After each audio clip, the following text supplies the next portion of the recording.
This review is sponsored by Movie Palette. More info on them at the end of the video. The Nuttiest Nutcracker was one of, if not the first computer animated movies to be released directly to video. When it was released in 1999, the movie seemed like a fairly big deal as computer animated movies were still fairly new. But how does the Nuttiest Nutcracker hold up today? The movie is, of course, yet another adaptation of the Nutcracker ballet from 1892. Early computer animated films were all about the unseen world of toys or the hidden world of bugs. So here we have the unseen world of food, I guess. Fruits and vegetables unite to help Marie, voiced by Debbie Derryberry, and her Nutcracker Prince, voiced by Matthew Broderick sound-alike Cam Clark, battle the villainous Mouse King Reginald, which has Jim Belushi doing something of a Tim Curry impression. Disappointingly, the Nuttiest Nutcracker doesn't feature much of Tchaikovsky's score from the ballet, with composer David Crystal taking a more conventional animated comedy route with the music. Speaking of music, the Nuttiest Nutcracker also features two semi-decent, if unspectacular, songs, and a love ballad you'll forget as soon as it ends.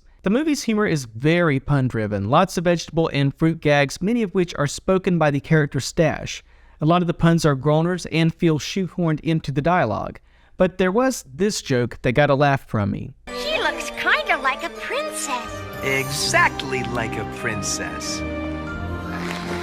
Before we lose the G rating, might I remind everyone we're on a deadline? Because the movie is a full-blown children's comedy, the Nuttiest Nutcracker takes some creative liberties with its source material. I mean, in addition to anthropomorphic food being supporting characters. The movie takes very little seriously, hence it changes a lot of the Nutcracker's story, especially in the third act. Unlike the 1990 Nutcracker Prince, you're not going to see the Mouse King bleeding out while falling from a castle. Even if at some point things in the plot don't make sense, well, the movie knows it.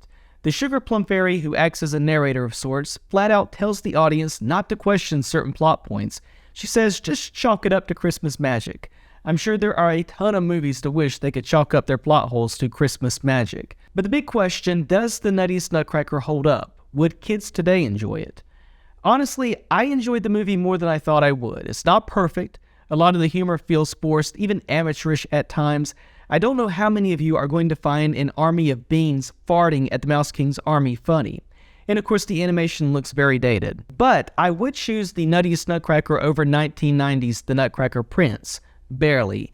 But surely there are better adaptations of the Nutcracker out there for kids. I give the Nuttiest Nutcracker 2 stars out of 4. By the way, this video was sponsored by Movie Palette. Each piece of artwork is a sophisticated conversation starter, representing your favorite movies with colors specially selected to display the film's main scenes. You can get a 15% discount with the code MOVIES15, that is MOVIES15.